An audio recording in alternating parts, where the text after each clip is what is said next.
Hello everyone. આજે આપણે એસે format વિશે થોડી ચર્ચા કરીશું કે કોઈ પણ એસે હોય, ફિલોસોફિકલ એસે હોય કે ગમે તે, તો એને આપણે કેવા સ્ટ્રક્ચર સાથે લખવું જોઈએ. નિબંધ ઓર એસે, તો એક સ્ટ્રક્ચર વિશે વાત કરીશું. જનરલી હું આ સ્ટ્રક્ચરનો યુઝ કરતી હોઉં છું અને મને ઘણો ફાયદો થાય છે. એ ફિલોસોફિકલ એસે હોય ઓર જીએસ બેઝડ હોય, બંનેમાં મને ફાયદો થાય છે. આ ઓછા પૂછાય છે, હવે આ વધારે પૂછાય છે, તો આપણે એને એ રીતે ટેકલ કરવાનું થશે. ઓકે. બીજી વસ્તુ એક એ કે આ this is not only way કે આમ જ લખી શકાય. There are many ways, but હું આ રીતે લખું છું, આ મારો વે છે, તો એને તમે એ રીતે લઈ શકો છો. બાકી અન્ય રીતે પણ લખી શકાય છે. હું એમ નથી કહેતી કે this is the only best way, એવું હું કહેતી નથી. ઓકે, તો લેટ્સ સ્ટાર્ટ. આપણે લાસ્ટમાં એક એક્ઝામ્પલ પણ જોઈશું કે કઈ રીતે એસેને લખી શકાય છે. જનરલી આપણે છે ને હમણાં હવે ટ્રેન્ડ મુજબ ચાલીએ તો આપણે 4 પેજ લઈને ચાલવાનું છે કે આપણે એસેમાં 4 પેજ આપેલા હોય, ગુજરાતી હોય કે પછી ઇંગ્લિશ હોય.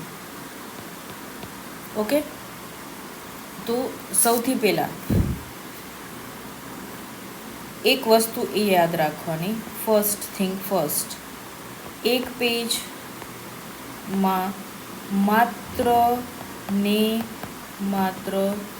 3 ફકરા જ હોવા જોઈએ. ઓકે, એટલે એનાથી શું થશે, આ વસ્તુથી કે તમને ખ્યાલ આવશે કે કેટલું લખવું, એનો ખ્યાલ આવશે. તો આપણે પહેલાં 4 પેજ આપણે ડ્રો કરી લઈએ.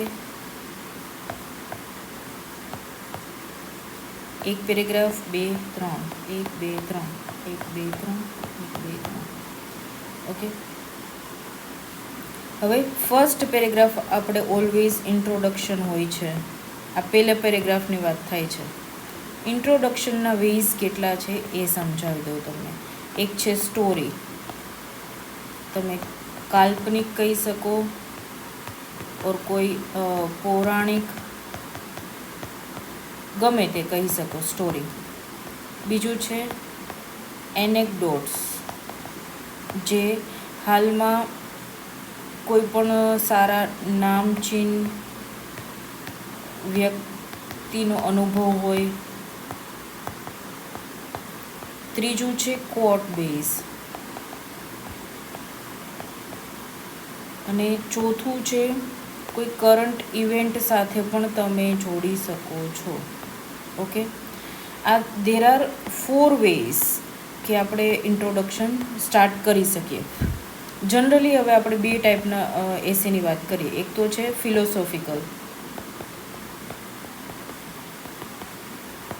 તો એમાં છે ને જનરલી સ્ટોરી, એનેક્ડોટ્સ અને કોટથી સ્ટાર્ટ થાય. હું એમ કહીશ કે જો ફિલોસોફિકલ એસે હોય ને, એનો ક્વેશ્ચન જ હોય ને એ કોટવાળો હોય, તો બેટર છે કે આપણે એને સ્ટોરી અથવા તો એનેક્ડોટ સાથે સ્ટાર્ટ કરીએ. એટલે ફર્સ્ટ પેરેગ્રાફ પૂરો. હવે સેકન્ડ પેરેગ્રાફ આપણો એ હોવો જોઈએ કે લિંક કરવો જોઈએ. હવે તમે કોઈ કોટ લખ્યો છે કે તમે કોઈ સ્ટોરી લખી છે કે એનીથિંગ તમે ઇન્ટ્રોમાં જે લખ્યું છે એને તમારે લિંક કરવાનું છે. કોની સાથે? તો કે જે ક્વેશ્ચન્સ છે એની સાથે. આ હોવું જોઈએ. આ હું ફિલોસોફિકલ એસેની જ વાત કરું છું. ઓકે, ત્રીજો પેરેગ્રાફ શું હોવો જોઈએ? તો કે ઓવરવ્યૂ. આ પેરેગ્રાફમાં તમે નેક્સ્ટ આખા એસેમાં શું લખવાના છો એનો ઓવરવ્યૂ હોવો જોઈએ. જેમ કે જે તે ક્વેશ્ચન આપ્યો છે તેને આપણે જોઈએ કે હવે આ જે ક્વેશ્ચન આપ્યો છે એને આપણે આટલા આસ્પેક્ટ્સમાં જોઈ શકાય.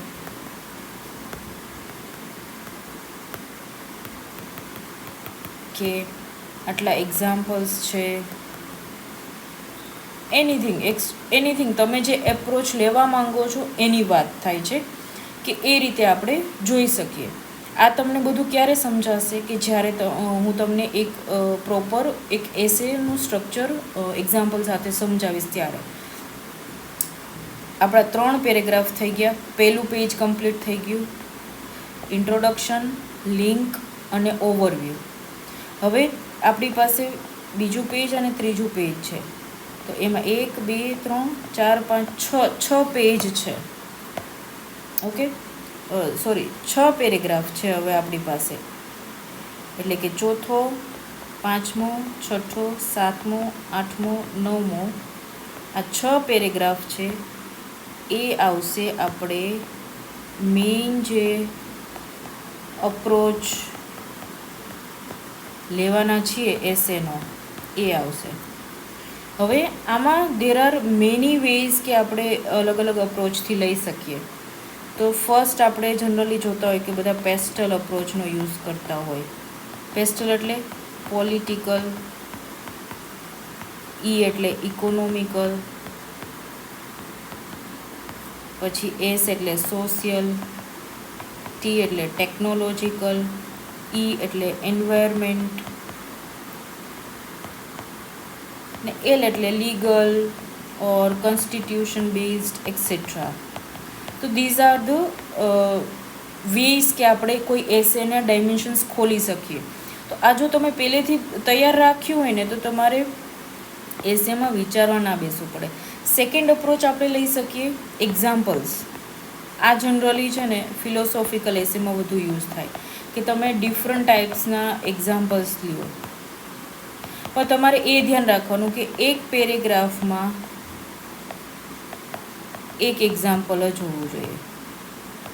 સેમ હિયર, એક પેરેગ્રાફ એક ડાયમેન્શન, એક પેરેગ્રાફ એક ડિમેન્શન્સ, એક પેરેગ્રાફ એક પેરેગ્રાફ એક, એવી રીતે. ઓકે, એટલે તમારે 6 ડાયમેન્શન્સ ઓપન થાય એટલે તમારા 2 પેજ કમ્પ્લીટ થઈ જાય. ત્રીજો અપ્રોચ આપણે લઈ શકીએ કે સેક્ટરલ. એટલે શું કે આપણે જીએસમાં ઓલરેડી છે જ એગ્રીકલ્ચર, ઇન્ડસ્ટ્રી, એજ્યુકેશન, હેલ્થ, આવા 6 તમારે સેક્ટર તૈયાર કરી દેવાના. એક પેરેગ્રાફ એક સેક્ટર, વાત પૂરી. હવે ચોથો અપ્રોચ આપણે કમ્યુનિટી બેઝ લઈ શકીએ. એનો મતલબ શું કે કોઈ પણ જનરલી છે ને ફિલોસોફિકલ એસે આપણે એવી રીતે પણ લઈ શકીએ કે ભાઈ વ્યક્તિગત સ્તરે, ત્યાર પછી આપણે આવે પરિવાર, પછી આવે સમાજ, ત્યાર પછી આવે રાજ્ય, પછી આવે દેશ, પછી આવે વિશ્વ. 6 ડાયમેન્શન્સ થઈ ગયા. તો એ રીતે પણ તમે લઈ શકો છો. જેમ કે ગાંધીજીનો પેલો કોટ છે ને કે શું સુધારાની શરૂઆત પોતાનાથી જ થવી જોઈએ, સમથિંગ કંઈક છે. તો એને આપણે આ અપ્રોચથી લખીએ તો વધારે સારું રહે. તો આપણા 2 પેજ, એક પેજ ઇન્ટ્રોડક્શન સાથે અને 2 પેજ આની સાથે 3 પેજ કમ્પ્લીટ થઈ ગયા.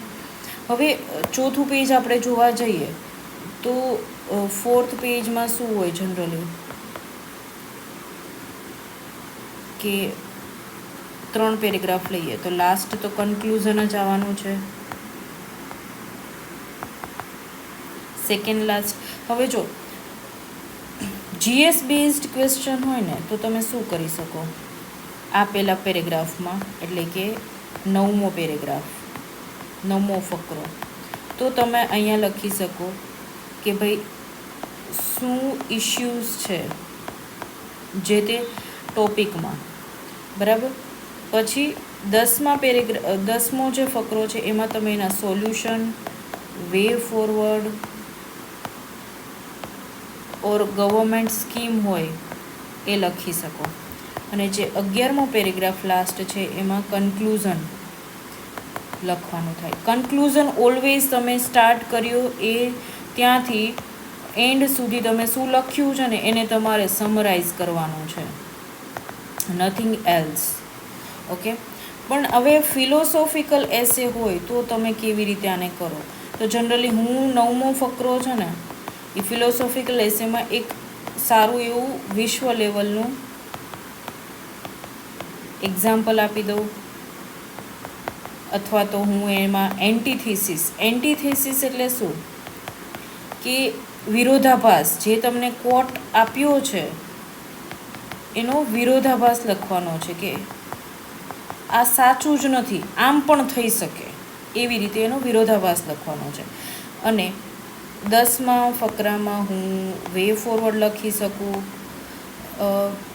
અને 11મામાં કન્ક્લુઝન તો એ જ છે. ઓકે. તો આ રીતે તમે કોઈ એક એસેને અપ્રોચ કરી શકો.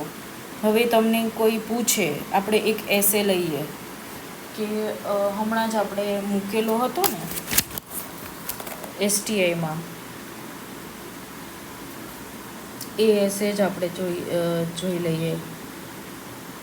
મને અત્યારે એ જ તાજો યાદ છે.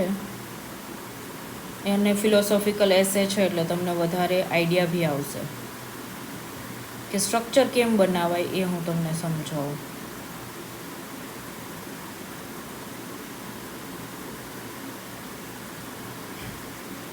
ઓકે.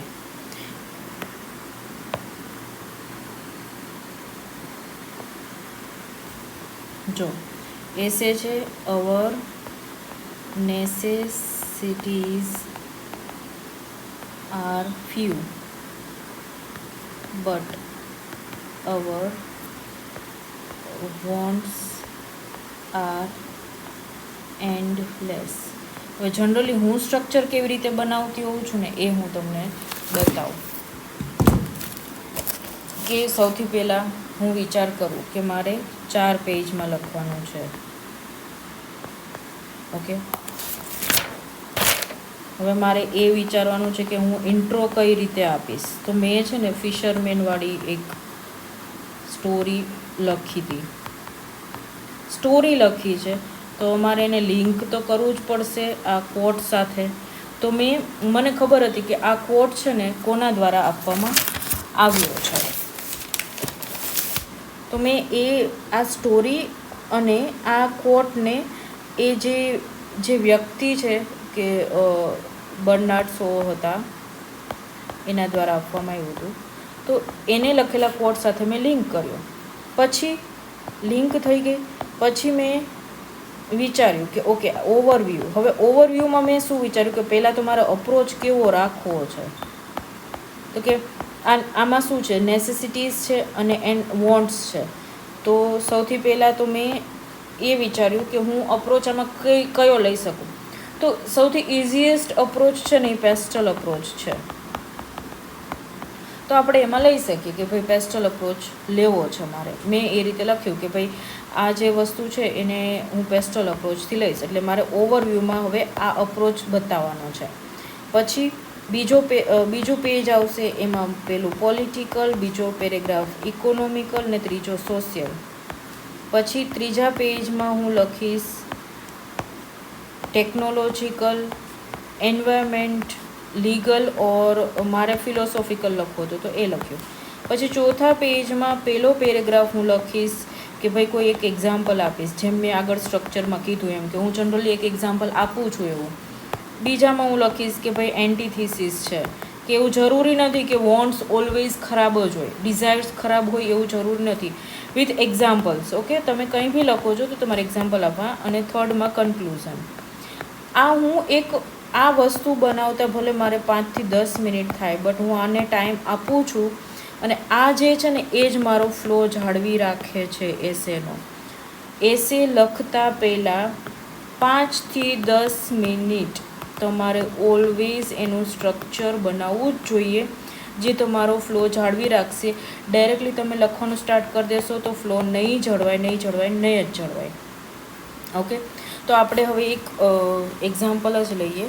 ઓકે, મેં આ એસે લખ્યો છે, એનો એક્ઝામ્પલ લઈએ. હવે મેં એક ફિશરમેનનું સ્ટોરી લખી છે. Named Raju lived happily in a coastal village by catching only enough fish to support his family.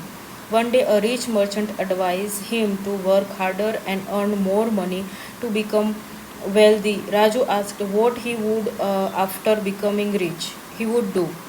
Merchant replied, you can spend time peacefully with family. Raju said that he was already living that life. આ વસ્તુ ક્યાંથી આવે ખબર છે? કે તમે practice કરી હોય, તમારી પાસે લોટ્સ ઓફ કે તમે આવી સ્ટોરીઝ રાખી હોય જોડે બનાવીને, અને વાંચન હોય તમારું, તો તમે આ લખી શકો છો. મેં આ સ્ટોરી લખી. હવે જોજો ફ્લો જોજો તમે, કે મેં એક પેરેગ્રાફમાં પણ ફ્લો નથી તૂટવા દીધો. આ મારો પેરેગ્રાફ આવશે લિંક કરવાનો. Above story clearly exemplifies our necessities are few but this. આ ક્વેશ્ચન આવી ગયો અને આ સ્ટોરી સાથે લિંક કરી દીધી. અને કોણે લખ્યું હતું? કે which was given by George Bernard show.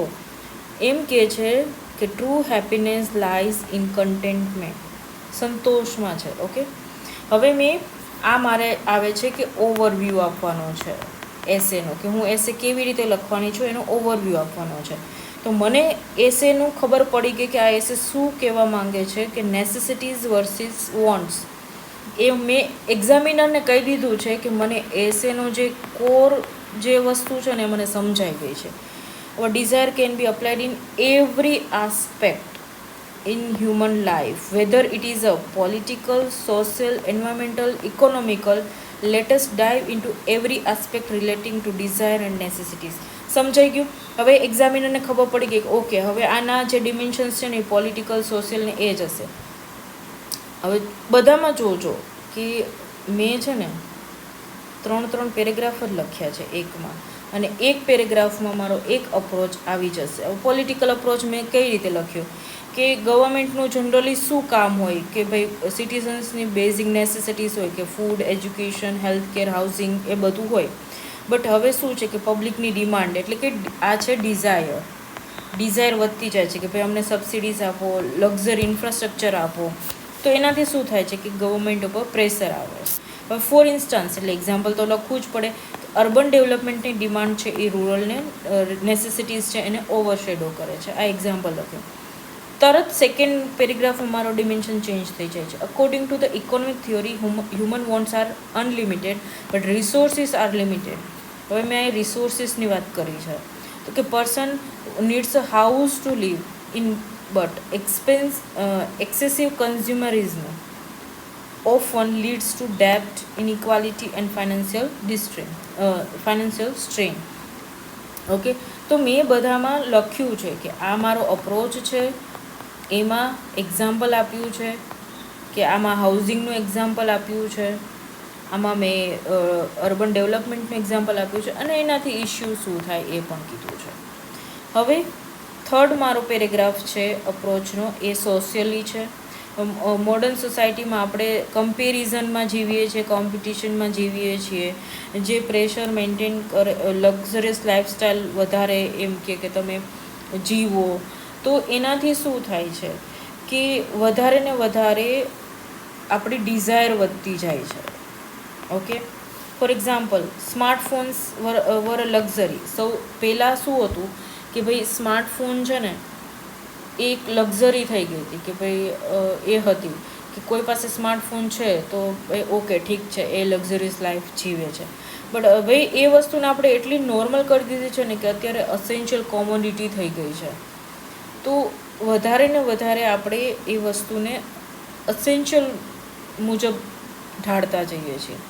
હવે ચોથો મારો અપ્રોચ છે ટેકનોલોજી. ટેકનોલોજીમાં તો બધાને ઇઝી જ લાગે કે ભાઈ અત્યારે મેડિકલ એડવાન્સમેન્ટ આવી ગયું છે, ઓનલાઈન એજ્યુકેશન આવી ગયું છે, કમ્યુનિકેશન સારું થઈ ગયું છે.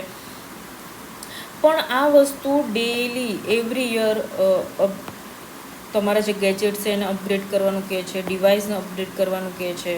તો શું થાય કે લોકો જે રિપ્લેસ કરે છે, જે વસ્તુઓ ચાલે છે એને પણ એ રિપ્લેસ કરે છે. તો એનાથી શું થાય કે કમ્ફર્ટની જગ્યાએ એ વસ્તુ એન્ડલેસ ડિઝાયરમાં કન્વર્ટ થઈ ગઈ છે. ટેકનોલોજી તમારા કમ્ફર્ટ માટે છે, કે કમ્યુનિકેશન ઇઝી બનાવે છે, મેડિકલ તમારું અપ્રોચ ઇઝી બનાવે છે, એજ્યુકેશન ઇઝી બનાવે છે. બટ હવે એ કમ્ફર્ટથી તમે છે ને અપગ્રેડ કરવાના ચક્કરમાં તમે એને એન્ડલેસ ડિઝાયર સુધી લઈ જાઓ છો.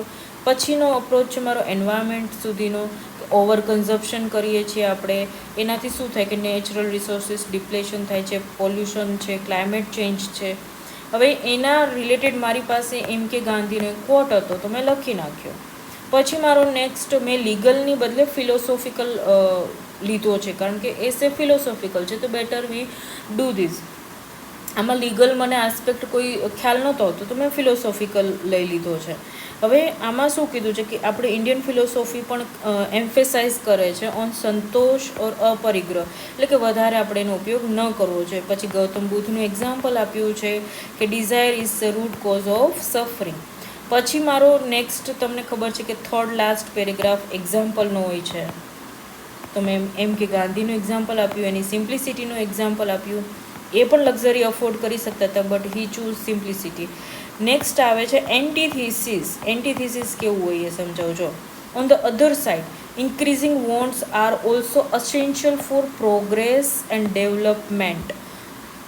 Human desire motivate innovation, economic growth and improve living standards. એટલે શું કહેવા માંગે છે કે ભાઈ એવું નથી કે તમારી જે ડિઝાયર છે એ નેગેટિવ વેમાં જ ઇમ્પેક્ટ કરે છે. એ તમને નવા ઇનોવેશન માટે પણ લઈ જાય છે, ઇકોનોમિક ગ્રોથ ઇમ્પ્રૂવ કરે છે, સ્ટાન્ડર્ડ ઇમ્પ્રૂવ કરે છે. જેમ કે આપણે હેલ્થકેર, ટેકનોલોજી, ટ્રાન્સપોર્ટેશનમાં જોઈએ જ છીએ એમ. તો કે પહેલાં ટ્રાન્સપોર્ટેશન હતું કે ભાઈ બાય એર જઈએ, રોડ જઈએ, કાર છે, એ બધી વસ્તુ આપણને એવું લાગતું કે ઓકે ઠીક છે, લક્ઝરી છે. હવે એ વસ્તુ શું થઈ ગઈ છે કે નોર્મલ થઈ ગઈ છે. એમાં નવા ઇનોવેશન્સ આવ્યા છે, એનાથી ડેવલપમેન્ટ થયા છે ઘણા બધા. ઓકે, તો ડિસ્ટિંક્શન, હવે આ મારું કન્ક્લુઝન આવી ગયું. Distinction between necessities and wants is essential for personal wellbeing. હવે એમ કહે છે કે both are good enough, but તમારે એ બંનેને તફાવત સમજવો જ જોશે